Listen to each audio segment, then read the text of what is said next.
جہاں ناراضگی کی قدر نہ ہو وہاں پر ناراض ہونا چھوڑ دینا چاہیے۔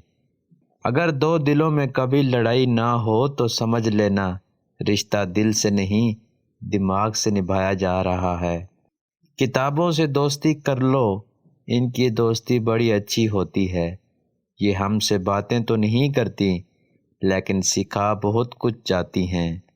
جو عزت کرنا نہیں جانتا وہ محبت کرنے کا اہل نہیں ہوتا، کیونکہ محبت پر عزت کو فوقیت حاصل ہے۔ ہم لوگ سچ سننے سے نہ جانے کیوں کتراتے ہیں اور تعریف چاہے جھوٹی ہو سن کر بہت خوب مسکراتے ہیں۔ آپ کی قسمت کا لکھا آپ سے کوئی نہیں چھین سکتا، کیونکہ رب نے لوگوں کو آپ کے مقدر تک رسائی نہیں دی۔ بہت سے لوگ آپ کے لیے کچھ نہیں کر سکتے، لیکن ان سے باتیں صرف اس لیے اچھی لگتی ہیں کیونکہ ان کی مثبت باتوں سے سہارا ملتا ہے۔ مخلص لوگ روٹھ جائیں تو منا لیا کرو، مطلبی لوگ چھوڑ جائیں تو رب کا شکر ادا کیا کرو۔ جن کی کوئی عزت نہیں ہوتی وہ دوسروں کو بے عزت کر کے فخر محسوس کرتے ہیں۔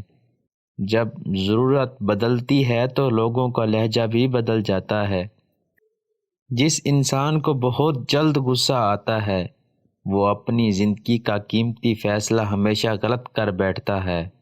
ہر بار برداشت کرنا اور مسکرا کر آگے بڑھ جانا ممکن نہیں ہوتا، کئی بار ہم بکھر بھی جاتے ہیں۔ آپ کے پیچھے بات کرنے والے دراصل آپ سے بہت پیچھے ہوتے ہیں۔ محبت سے بھی زیادہ خالص جذبہ اس دنیا میں اگر کوئی ہے تو وہ نفرت ہے۔ عورت کو اس وقت چھیڑو جب وہ بلا وجہ مسکرانے لگے، فائدے میں رہو گے۔